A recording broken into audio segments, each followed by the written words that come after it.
Et comme chaque jour, nous ouvrons maintenant notre page spéciale festival. Ce soir, nous prenons la direction du théâtre antique de Fréjus pour les Parchemins d'Hermès, un spectacle son et lumière qui va retracer 2 heures durant les quelques 2000 ans d'histoire de la ville. Alors tout de suite, pour en savoir plus, on retrouve sur place Jacqueline Pozzi. Oui, c'est tout naturellement dans le théâtre antique de Fréjus que le public est invité pour revivre l'histoire de la cité, l'histoire au sens large, puisque les Parchemins d'Hermès, c'est un spectacle qui part de la résistance en Provence et qui remonte jusqu'à l'arrivée des Romains dans la région. Michel Seller, vous êtes le président de l'association Le Mysteriou, qui offre ce spectacle chaque année. Voilà, ça fait la 4e édition. 4e édition, 2000 ans d'histoire en moins de 2 heures, ça paraît un pari presque impossible. Oui, pas impossible puisqu'on a réussi à le réaliser. 2000 ans d'histoire, on est parti sur 7 tableaux qui chacun ont une vérité historique et on a fait une romance tout autour. Et les différents tableaux, on part de la résistance, ensuite on va passer à l'arrivée de Bonaparte, on va passer à la Renaissance, on va passer au massacre des protestants, ensuite on va passer la peste avec Saint François de Paule qui sauve Fréjus de la peste, ensuite on va avoir les Sarrasins, les chevaliers de Provence et on va terminer par l'arrivée des Romains dans le port de Fréjus. Tout ça en suivant Elmeric, le terrible oui. qui essaye en tout cas de retrouver les Parchemins d'Hermès. Plusieurs centaines de comédiens sur scène, des bénévoles, 1 millier de costumes. On peut dire que les Parchemins d'Hermès, c'est un spectacle, mais c'est aussi une aventure qui fédère finalement toute la cité de Fréjus. C'est une aventure qui a commencé il y a déjà en 2007. Le premier spectacle était en 2008. On était 40 bénévoles.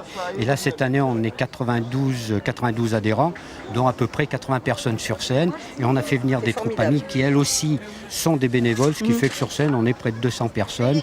Et nos costumières et couturières ont fabriqué sur 3-4 ans à peu près 1000 costumes. Vous disiez 4e édition. Alors, c'est toujours les Parchemins d'Hermès, mais c'est une version à chaque fois renouvelée. Comment vous y faites pour retrouver des idées, pour moderniser le spectacle? C'est clair, on a une équipe de scénaristes, d'adhérents scénaristes qui travaillent là-dessus, qui essayent d'améliorer ce qui n'allait pas et surtout de beaucoup travailler la mise en scène. Il y aura d'autres versions après?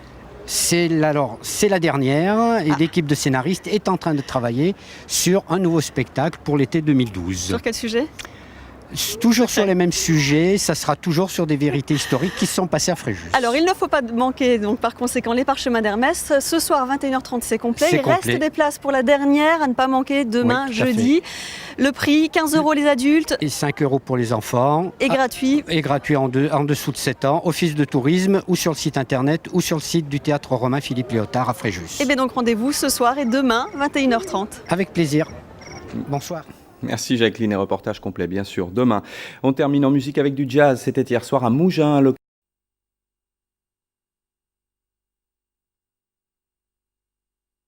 Spectacle pour terminer avec les Parchemins d'Hermès, 2000 ans d'histoire de Fréjus et de sa région. Depuis 4 ans, cette production Son et Lumière remporte un succès grandissant auprès du public estival. Une fresque historique avec près de 200 comédiens et figurants en costume, le fruit du travail et de l'investissement d'une équipe totalement bénévole et amateur. Jacqueline Pozzi et Benoît Lotte ont assisté à la représentation hier soir. 21h30, l'armée allemande bombarde Fréjus et les résistants de Provence débarquent sur la scène du théâtre antique. Point de départ d'un voyage dans le temps et début de la quête d'Hugo qui devra traverser 2000 ans d'histoire du Var pour retrouver les Parchemins d'Hermès. Merci de nous avoir sauvés, monsieur. Appelez-moi Hugo. Soit. On a voulu raconter un petit peu l'histoire de Fréjus et de sa région. Mais on n'a pas voulu faire une reconstitution historique, à savoir le bon bouton, la bonne couleur, etc.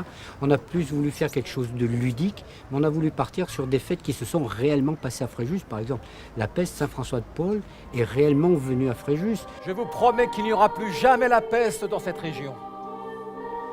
Lève-toi, peuple de Fréjus! La peste en 1482, le massacre des protestants, Bonaparte en 1799. Les époques s'enchaînent et prennent vie grâce à près de 200 figurants qui n'ont que quelques minutes pour changer de tenue et de siècle en coulisses. Comme les couturières, les techniciens, les décorateurs, ils sont tous amateurs, bénévoles. C'est quoi votre rôle là? Un savant.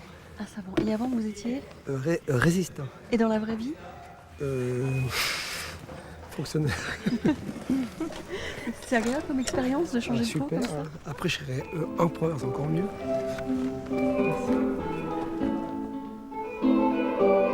Pour cette grande fresque, les membres de l'association Loup Mystérieux ne sont pas seuls. Des troupes amies sont venues en renfort. La Renaissance vient de Castres, les Gueux de Grenoble.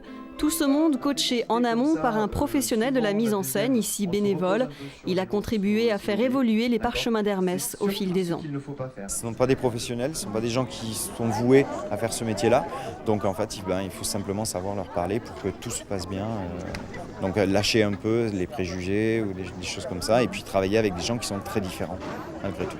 Et arriver à un résultat qui est quand même d'un sacré niveau. Voilà, un résultat qui bluffe les gens. Que les jeux commencent! 23h30, les Romains règnent sur Fréjus, la quête d'Hugo va aboutir.